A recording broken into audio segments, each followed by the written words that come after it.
ও মুসলমান আমার বাবা, মায়ার নবী হাঁটতে হাঁটতে হাঁটতে হাঁটতে আবু বকরের দরওয়াজায় হাজির। দরওয়াজা একটা আওয়াজ দিলেন, গভীর রাত। আবু বকর সিদ্দিক একটা ডাক শুনিয়াই লাব্বাইকা ওয়া সাদাইকা ইয়া রাসূলুল্লাহ। আবু বকর ভয় পাইলেন কাফেরকে দেখিয়া, আমার নবীজি সান্ত্বনা দিলেন, আল্লাহ মোদের সাথে রে আমার ওই মদিনার পথে, ওই মদিনার পথে রে আমার ওই মদিনার পথে। হিজরত করতে চলছেন নবী হযরত আবু বকর সাথে, বিছানায় শুয়াইয়া গেলেন, বাড়িতে রাখিয়া গেলেন হযরত আলীকে রে আমার ওই মদিনার পথে। বিষাক্ত সাপ দংশন করলো সিদ্দিকের পায়েতে, বিষ গেল পানি হইয়া, বিষ গেল পানি হইয়া, নবীজির থুথুতে রে আমার ওই মদিনার পথে।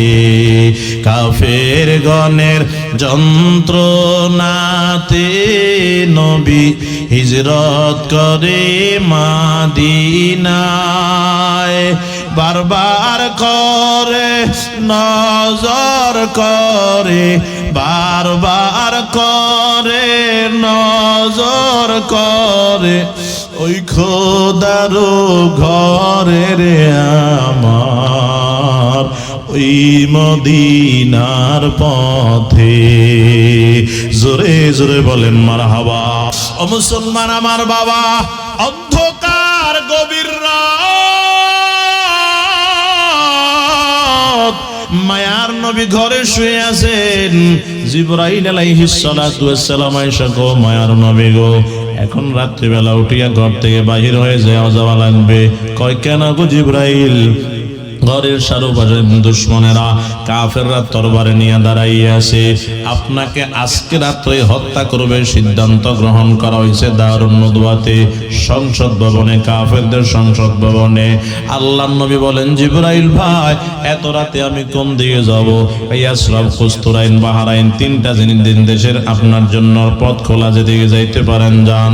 আল্লাহর পয়গম্বর বলো, জিবরাইল আমার সাহাবায়ে কেরাম তো ইয়াসরাবের দিকে রওনা হয়ে গেল। ইয়াসরাব মানে মদিনা।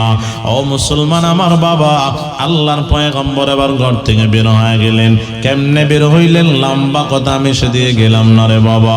বের হইয়া আল্লাহর ঘর খানায় কাবার সামনে গিয়া দাঁড়াইয়া গেলেন, আর ডাক দিয়া কো খানায় কাবার মালিক,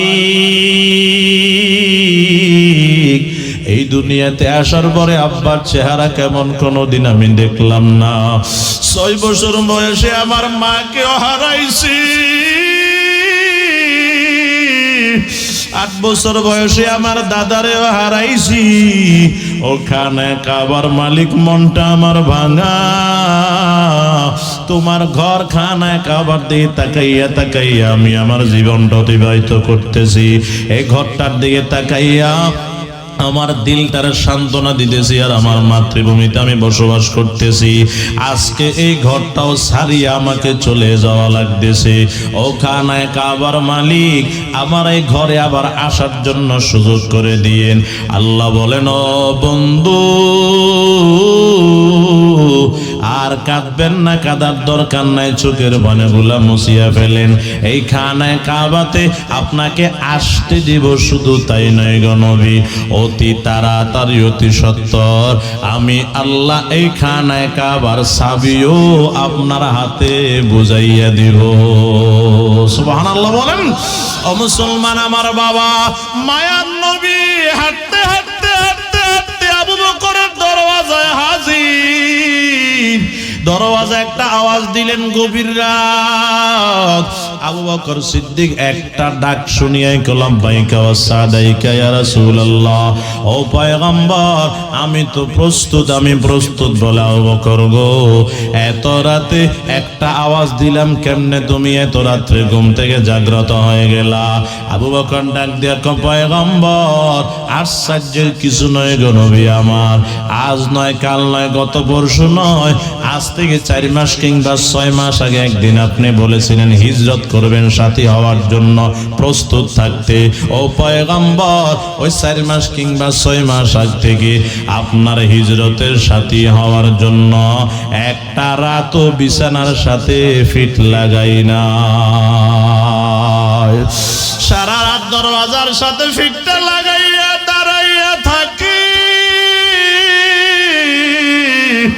না জানি কখন আমার মায়ার নবী আইসা ডাক মারে। আমার নবী কষ্ট পাইলে আমি আবু বকর তো বাঁচতে পারবো না, এই জন্য প্রত্যেক দিন পিঠটার দরওয়াজার সাথে লাগাইয়া দাঁড়াইয়া থাকি। ও নবী গো, শুধু আমি জাগ্রত থাকি তাই নয় গো নবী, আমার ছোট্ট মেয়ে আসমা আপনার পথের নাস্তা বানায়া দেওয়ার জন্য একটা রাত ঘুমায় না।